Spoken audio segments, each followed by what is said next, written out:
여러분 반갑습니다. 바쁜 시간에 이렇게 함께 해주셔서 정말로 감사드립니다. 경제 현장에서 여러분들이 너무 잘 아시겠지만 지금 대한민국 경제가 너무 어렵습니다. 그 경제 문제라고 하는 게 우리 국민들 다수의 삶의 문제와 직결되어 있습니다. 또 한편으로 보면 일시적인 경기 침체 문제를 넘어서서 구조적 위험에 처해 있는 것 같습니다. 어쨌든 경제 정책에 관한 문제 나중에 얘기하더라도 일단은 이 자본시장이 정상화 또는 활성화되는 게 정말로 중요하다는 생각이 듭니다.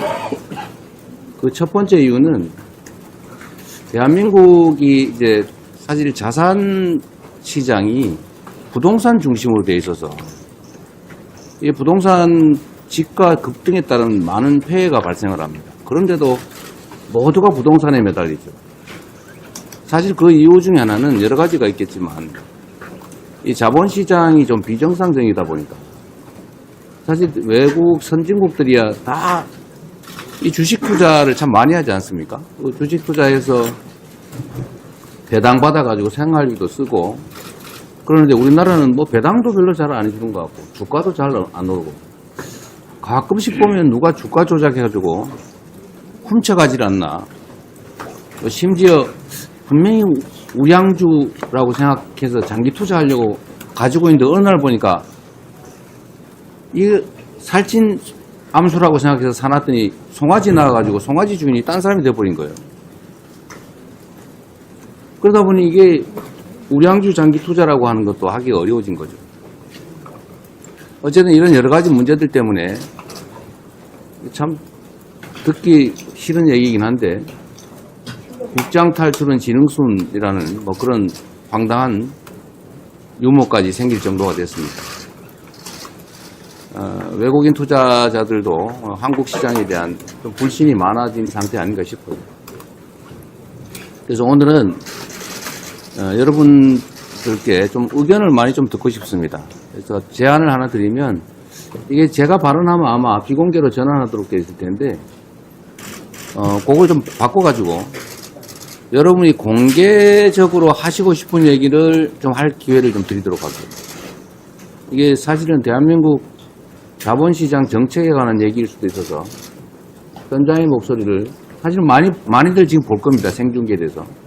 이럴 때 한 번씩 하세요. 대한민국 경제가 어떻게 바뀌어야 될지, 자본시장은 어떻게 바뀌는 게 바람직한지 여러분 육성으로 우리 국민들께 좀 말씀하시는 것도 괜찮을 것 같습니다. 그러다가 이제 좀 비공개로 바꿔서 공개적으로 하시기 어려운 얘기, 그런 얘기들도 좀 해주시면 좋을 것 같아요. 저는 대한민국의 주가지수가 뭐 혹시 아실지 모르겠지만 저도 꽤 지금은 휴면개미인데 꽤 큰 개미 중에 하나 있어요.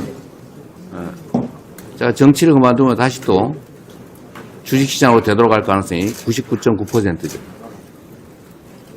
제가 잠깐 대통령 선거에 떨어져가지고 상당 기간은 정치를 안 하겠다 싶어서 그때 나름 영국 끝에 조선주를 좀 사놨더니 그러다 갑자기 국회의원이 되는 바람에 방산주 산 거 아니냐 이런 해괴한 공격을 당하는 바람에 제가 그때 도로 팔았는데 손해보고 지금 3배가 넘게 올랐더라고요. 어쨌든 제가 관심 있는 영역이기도 한데 저는 우리 국민들께서 이 자산시장 중에서도 금융시장에서 또 자본시장에서 좀 혜택을 누리면 좋겠어요. 이 대한민국 주가지수가 지금 오늘 얼마 가나 모르겠는데 한 2,500 왔다 갔다 하고 있죠. 이게 한 5천 정도, 4천 정도 넘어간다면 우리나라 대한민국의 국부가 늘어나지 않습니까?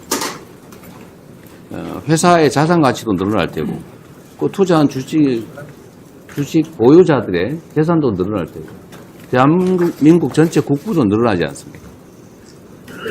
그래서 반드시 가야 될 길이다. 그 중에 핵심적으로는 말씀드렸지만 주식시장이 규칙이 지켜지는 정상적인 시장이 돼야 됩니다. 이 조작하는 거 절대 못하게 해야 되고 공시 엉터리를 해가지고 또는 비밀정보 이용해서 누군가는 득보고 누군가는 손해보는 이런 불공정이 완전히 사라진 시장으로 만들어야 되겠죠. 그리고 아까 말씀드렸던 것처럼 대주주들의 지배권 남용이 어렵게 만들어야 됩니다. 이번에 상법 개정을 실패했는데 최대한 빠른 시간 내에 다시 해야 될 것 같아요. 저는 그거 이해가 안 됩니다. 국제 경쟁을 하겠다는데 아니 이런 집안에서 막 혜택 보고 이 규칙 안 지켜서 부당한 이익 얻으면서 어떻게 전 세계 글로벌 기업들하고 경쟁을 합니까? 그래서 어떻게 살아남겠어요? 그리고 이 대한민국의 가장 큰 문제 중에 하나라고 하는 코리아 디스카운트 시장학적 리스크라고 하는 게 지금 너무 심화되어 있죠. 혹시 전쟁 나지 않을까? 이런 나라에 투자하기 어렵죠. 평화와 안정을 구축하는 게 정말로 중요하겠다는 생각이 듭니다. 어쨌든 이런 걸 포함해서 우리 현장에서 저보다 훨씬 더 많이 알고 계시고 대한민국 방향도 잘 제시해 주실 분들이니까 좋은 말씀 많이 해주시기 바랍니다. 네, 고맙습니다. 감사합니다. 지금부터 본격적인 간담회 시간을 갖도록 하겠습니다. 오늘 자리가 의미 있는 자리가 될 수 있도록 많은 고견을 부탁드립니다. 계획된 간담회는 약 40여 분 정도입니다. 그리고 간담회 형식은 자유토론입니다. 먼저 센터장님께서 주식시장 활성화를 위해서 현장에서 느낀 점이나 변화하는 국민투자자의 트렌드 속에 그리고 제도 개선 사항, 건의, 그리고 이에 따른 참석자님들의 중간중간 수시로 질의가 이어지는 자유토론 형식입니다. 예비후보님과 국회의원들께서 정말 바쁘신 가운데 자본시장에 대한 관심과 애정을 가지고 참석해 주신 만큼 둘도 없는 소중한 자리입니다. 좋은 의견을 부탁드리겠습니다. 총 17분의 리서치 센터장님께서 참석해 주셨고요. 발언 시간은 1분 30초에서 2분 사이 해주시고 발언이 진행되는 가운데도 궁금한 사항이 있으시면 언제든지 우리 이재명 예비후보님과 국회의원님께서 질의해 주시는 자유토론 형식입니다. 먼저 김혜은 아니 편하게 하십시오. 저기 미리 짜놓은 콘티가 있는 모양인데 그렇게 하지 마시고 이거 공개 자리니까요. 여러분들이 내가 경제사령탑이다. 자본시장 감독 책임자다. 라고 생각하시고 이런 거 하면 좋겠다. 이런 얘기를 자유롭게 해주시기 바랍니다. 다시 정리하겠습니다. 공개적으로 먼저 하실 수 있는 말씀이 있으시면 먼저 하시고 그 이후에 비공개로 전환하도록 하겠습니다. 먼저 네, 아무나 하세요. 공개적으로 하실 말씀 있으면 말씀해 주십시오. IH출권의 국토보호입니다. 이전에 말씀 주신 거 잘 들었고요. 저희가 봤을 때 증권, 그러니까 주식시장 코스피라는 거는 주변 파이프인 것 같습니다. 파이프인데 제일 중요한 거는 주가가 올라오기 위해서는 수압이 되게 중요하겠죠. 그러니까 말씀 주신 것처럼 돈이 힘이 있어야 됩니다. 근데 지금 선악대비, 즉 해외로 돈이 빠져나오거나 부동산, 코인, 굉장히 많은 대체 시장 쪽으로 돈이 빠져나왔습니다. 그래서 파이프에 기본적으로 수압이 약합니다. 그리고 말씀 주신 것처럼 우리가 상법 개정이라든지 밸류업 같은 부분은 누수에 해당됩니다. 왜 코리아 디스카운트가 되냐면 구멍이 뚫려있기 때문이죠. 물이 새게 되면 아무리 수압이 세다 하더라도 파이프에 물이 전달될 수가 없습니다. 그래서 이 파이프가 예전에 말씀 주신 것처럼 저희가 대한민국 국민들이 자산의 어떤 증식을 통해서 어떻게 보면 노후를 보장받는다든지 하는 부분들도 제도적으로 좀 이제 어느 정도 결을 만들어 주실 필요가 있을 것 같습니다. 예를 들면 일본 같은 경우는 미라라고 해서 뉴 IRA를 만들어서 모든 젊은이들이 계좌를 갖고 있지 않았습니다. 거의 굉장히 많은 숫자가 65세 이상의 노인분들만 주식시장을 참여를 하고 있었어요. 그분에서 젊은 사람들의 더 참여를 유도하는 굉장히 종류 프로그램들이 있었고요. 그래서 일단은 파이프의 방향을 어디로 향하게 할 것인가도 되게 중요할 것 같습니다. 그래서 말씀 주신 주주 환원율을 높이고 올해 중국보다도 주주 환원율이 낮습니다. 중국이 제가 알기로 32%, 대한민국이 20%입니다. 그러니까 결국은 자본 환원율을 높이고요. 그다음 불투명한 지배구조 개선이라든지 어떤 대주주의 사익 추구의 금지, 투자자 보호, 회계 투명성 같은 결국 누수가 없도록 막는 게 굉장히 중요하다라는 좀 생각을 하고 있고요. 밸류업이라는 부분도 사실 일본에서 10년 동안 지속적으로 뭔가 계속 노력을 했습니다. 그래서 대기업에 관련된 부분은 저희가 계속 좀 살렸으면 좋겠다라는 생각이 좀 들고요. 제일 중요한 거는 결국 파이프의 각도입니다. 각도를 높여야 말씀 주신 4천, 5천이 갈 수 있습니다. 그 부분은 대한민국 국민에게 꿈이 필요합니다. 왜 그러냐면 지금 기업의 어닝과 결국은 멀티플, 기업이 얼마나 돈을 많이 벌 거냐, 몇 배를 받을 거냐라는 부분은 사실은 최근에 미중 갈등 때문에 상당히 어려운 환경에 처해 있습니다. 돈을 더 많이 벌게 하기는 쉽지 않습니다. 그래서 결국 국가적 아젠다로 뭔가 꿈이 필요하다. 저는 바텀업을 계속했기 때문에 저는 그게 대한민국 시가총액 1위서부터 10위까지 봤을 때 인더스트리를 봤을 때요. 굉장히 많이 중첩되는 산업이 피지컬 AI로 봅니다. 즉 28세기에서만 머무는 AI가 아니라 기계, 물질과 합쳐지는 피지컬 AI라고 생각합니다. 그게 자동차나 반도체나 기계, 조선, 방산, 에너지 모든 것들이 포함되는 가장 어떤 건 규집합적 요소를 갖고 있습니다. 그래서 제가 일단 이 자본시장을 위해서는 국가적인 꿈이 좀 필요하다. 네. 그리고 거기서 모든 국민이 자신감을 가질 필요 있다. 이런 말씀으로 네. 지나겠습니다. 알겠습니다.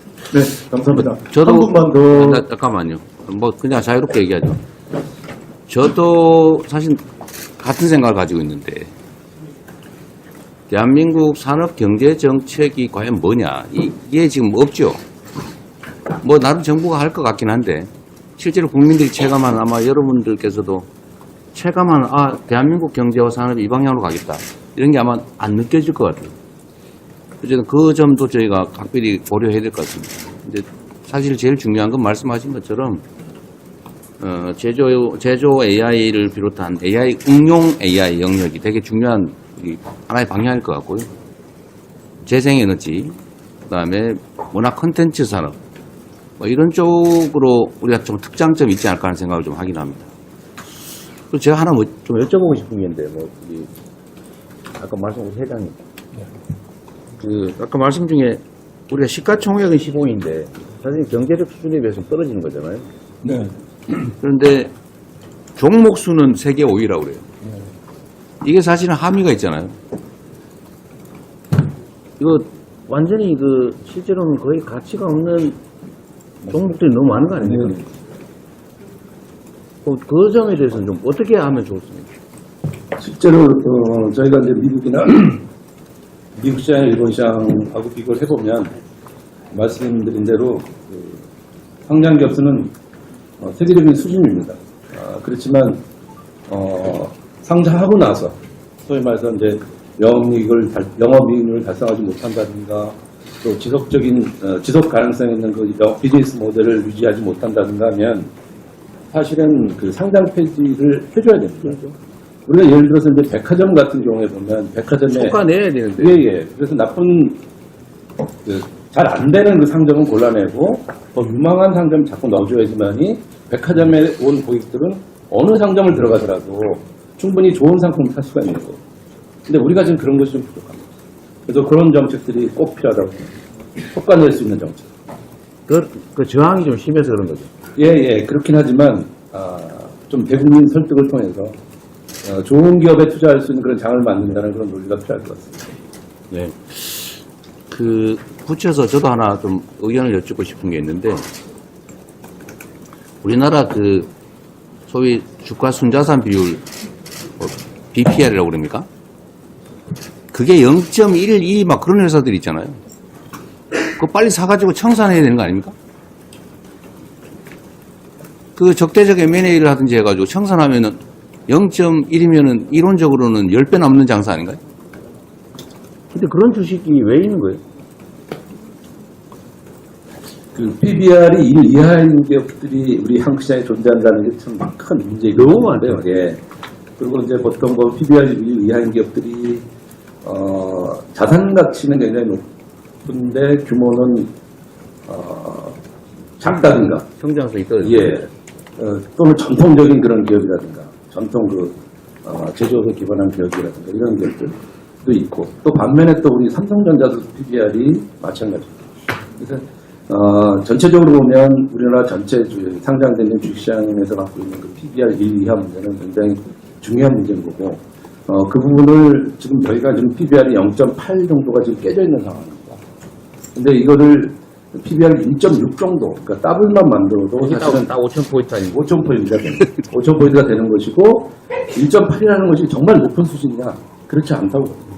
왜냐하면 우리 주변에 있는 국가들이 1.8 이상인 기업, 미국 같은 경우는 그보다 훨씬 더 높고 이런 나라들이 많기 때문에 우리 PBR을 2배로 만든다는 것은 우리 노력 여하에 따라서 방법이 뭐예요?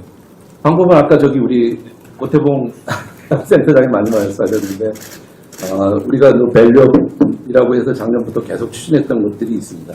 있는데 이거는 단기간 1년 사이에 이렇게 끝장을 볼 수 있는 게 아니고 일본 같은 경우에도 아베 총리 이후에 한 10년간에 걸쳐서 장기적으로 추진했던 거고 그 결과를 사실 온 국민이 느끼게 해줘야 됩니다.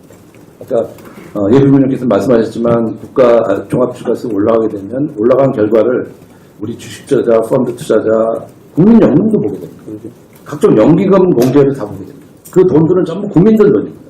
그 국민들 돈이 불어나기 때문에 국민연금의 소멸기간도 늘어날 수 있고 예정기간도 더 늘릴 수 있고 국민 전체의 어떤 복리 후생이 증대되는 그런 방향이 됩니다. 좌우간에 시장에 물 흐리는 거는 반드시 정리를 해야 됩니다. 지금 해외로 빠져나간 자금이 100수십억 불이라는 거 아닌가요? 어쨌든 저포주도 문제고 하여튼 전체 시장이 비정상적으로 위축되어 있는 거예요. 네. 다른 분 네, 본격 간담회 전에 벌써 열띤 논의가 진행되고 있는데요. 매우 의미 있는 시간이 될 것 같습니다. 한 분만 더 받고 비공개로 전화하도록 그렇게 하겠습니다. 한 분만 더 간단하게 질의를 의견을 부탁드립니다. 편하게 말씀하십시오. 예, 안녕하십니까. KB증권 리서치센터장 이거 정부 당국자도 들을 거고 국민들도 들으시니까 하십시오. 예, 두 가지만 말씀드리겠습니다. 한국의 인공지능 경쟁력 강화 방안하고요. 네, 그다음에 기업의 지배구조 개선 방안입니다. 최근 일본 정부의 AI 정책이 호평을 받고 있습니다. 탑다운 방식인데요. 일본의 경우를 보면 소프트뱅크와 일본 정부를 중심으로 민관 협력해서 100조 원 투자를 2030년까지 발표를 했습니다. 그러다 보니까 아마존, 마이크로소프트, 오픈 AI가 연이어서 30조 투자를 계획을 하고 있습니다. 근데 사실상 이제 지진을 비롯한 자연재해나 높은 전력 비용을 고려하면 한국이 사실상 일본보다 유리한 조건을 갖고 있습니다. 따라서 이제 한국의 인공지능 경쟁력 강화 방안은 정부와 기업의 역할 분담이 필요해 보입니다. 지금 현재 엔비디아의 최고 사양 GPU가 5천만 원이 넘는데요. AI 데이터 센터를 규모 있게 가져가려면 10만 장 이상이 필요합니다. 그럼 5조 원 이상 투자할 수 있는 기업은 한국은 거의 없습니다. 그래서 사실상 하드웨어 투자를 정부가 국가 전략 산업으로 지정을 하게 되면 우리나라의 많은 기업들은 AI 소프트웨어 역량을 또 키울 수 있는 장점이 있습니다. 특히 한국을 보시면 메모리 반도체부터 시스템 반도체, 소재 부품 장비, 이 생태계 구성이 상당히 잘 되어 있기 때문에 정부가 AI 하드웨어 투자 역량만 보강해 주신다면 절대 강자가 없는 AI 시장에서 한국의 경쟁력은 확보가 가능할 걸로 보입니다.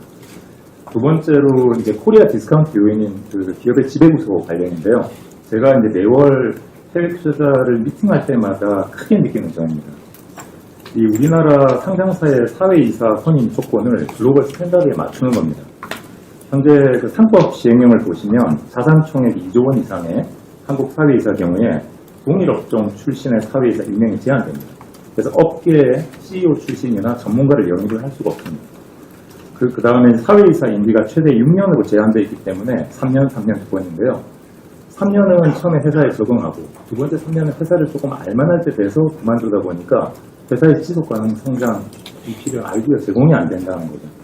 그 다음에 마지막으로 해당 회사의 사회이사 경우 2개 이상의 역할을 맡을 수 없는 겸직 제한 규정이 있습니다. 근데 이게 우리나라 30대 지금 사회이사를 제가 살펴보니까 교수가 49%, 관료가 17%, 전체의 66%가 거수기로 전락되어 있는 게 현실입니다. 이 전문성이 결여되어 있다는 거죠. 근데 반대로 애플과 마이크로소프트 보시면 전체 사회이사의 80%가 업계 CEO 출신으로 구성이 되어 있고요. 특히 삼성전자와 SK하이닉스 경쟁사인 미국의 마이크론이 최근에 TSMC 전 회장을 사회이사로 영입을 했습니다. 그래서 결국에는 사회이사의 선임 조건을 좀 완화시켜주면 글로벌 투자자들도 다른 시각으로 좀 볼 수 있을 것 같고요. 이렇게 되면 우수한 CEO 영입도 현실적으로 가능할 것으로 판단됩니다. 이상입니다. 네, 뭐 좋은 말씀이시고요. 근데 저도 한 질문을 하나 드리면, 이걸 임기를 단기로 해주고 제한을 많이 없애면 결국 자기 식구들을 뽑지 않습니까? 우리나라 정령 풍토에 의하면. 그러니까 자기 식구들 뽑지 말고 좀 멀리서 뽑아라. 객관성 있는 사람을 뽑아라. 이해관계 없는 사람을 뽑아라. 라고 시켜놓은 건데, 그건 좀 조건을 많이 완화하면 사돈의 팔 좀 뽑고 막 그러지 않을까요? 이제 그런 거는 사실 뭐 상법 시행령으로 제한을 좀 둘 수 있을 것 같고요. 네. 사실상 이제 삼성, LG, 현대차 이 대기업들이 어려운 이유가 아까 말씀드린 TSM 시점에 대한 3월달에 그만뒀습니다. 이런 부분을 영입을 해야 되는데 그 가능성을 열어놓자. 예, 동일 업종이 안 된다는 거죠. 그래서 업계 전문가 중심으로 사회이사를 구성을 하면 그건 문제네요. 예, 현재 관료 중심의 사회이사 제도는 좀 답하지 않을까라는 생각이 듭니다. 그 아까 주주하는 말씀을 누가 해주셨는데 중국보다 우리가 배당 성향이 낮다는 거 아니에요? 그 왜 그런 거예요? 이유가 있을 거 아니에요? 이유가 있을 거고 사실은 배당 성향이 낮다 보니까 주가도 떨어지고 장기 투자도 안 하게 되고 해외로 나가버리고 이러는 거 아닙니까? 이 배당 성향을 좀 높이는 현실적 방법은 어떤 게 있어요? 예, 현장에서 보시기에. 근데 제 생각에는 저도 뭐 26년 동안 지켜봤습니다만은 유보에 대한 부분이 큰 게 미래는 불확실성이 큽니다. 대한민국이 추세라는 게 없습니다. 결국은 계속해서 재투자를 통해서 성장을 하게 되면서 큰 문제가 없는데 저희 캐피탈 게인도 안 되고 배당도 안 됩니다. 그래서 코리아 디스카운트가 뭐냐면 주식 투자를 해도 투자를 받을 몫이 없는 거죠. 예를 들어 성장을 하게 되면 뭐 지금 테슬라 같은 경우는 배당을 주지 않지만도 계속해서 유익이 되는, 이건 이제 캐피탈 게인을 얻는 거고요. 대신에 이제 어느 정도 성장이 둔화됐거나 아니면 자본의 어떤 효율성이 높을 경우에 배당을 줄 수가 있는데, 사실 대한민국 기업들이 그런데 어떻게 보면 미래는 불확실성이나 두려움이 큽니다. 예를 들면 이번에 AI 투자 같은 경우도 삼성이나 LG나 현대나 전부 다 봤을 때 직접 대규모 데이터 센터를 만들고 굉장히 두려워합니다. 금액이 아니, 많이 소진되기 때문에. 그래서 가능한 방법이 현실적으로 어떤 게 있을까? 그러니까. 결국 이제 뭐 재본 유보에 대한 부분을 뭘 강제할 수 없습니다. 왜 기업은 어차피 자율적으로 들어가는 부분이기 때문에 강제할 수는 없는데, 주주들이 계속해서 어떻게 보면 요구하고 그걸 들어주는 시스템을 계속 활성화시키는 것밖에 없을 것 같습니다. 그래서 제가 좀 말씀을 네. 미국 기업들에 대한 배당 상황에 대해서 많이들 하나 조건에 관련입니다. 많이들 이야기를 하시는데요. 일단 예를 들어서 우리가 많이 알고 코카콜라 같은 경우에는 지난 70년간 배당을 줄여본 적이 없다라고 하는 건데요. 우리나라가 작년부터 밸류업이라고 하는 이야기를 계속하면서 기업들이 미래 전략에 대한 부분들을 공시를 해라라는 이야기들을 많이 하고 있습니다. 근데 여기서 문제는 뭐냐면 이 밸류업 관련돼서 이야기를 진행할 때도 나왔었던 문제점인데요. 미래 공시가 틀릴 수도 있습니다. 틀릴 수도 있는데 그 부분에 대해서 이사의 책임이 전혀 반영이 되고 있지 않다라고 하는 지금 첫 번째 문제로 제기가 될 수 있을 것 같고요.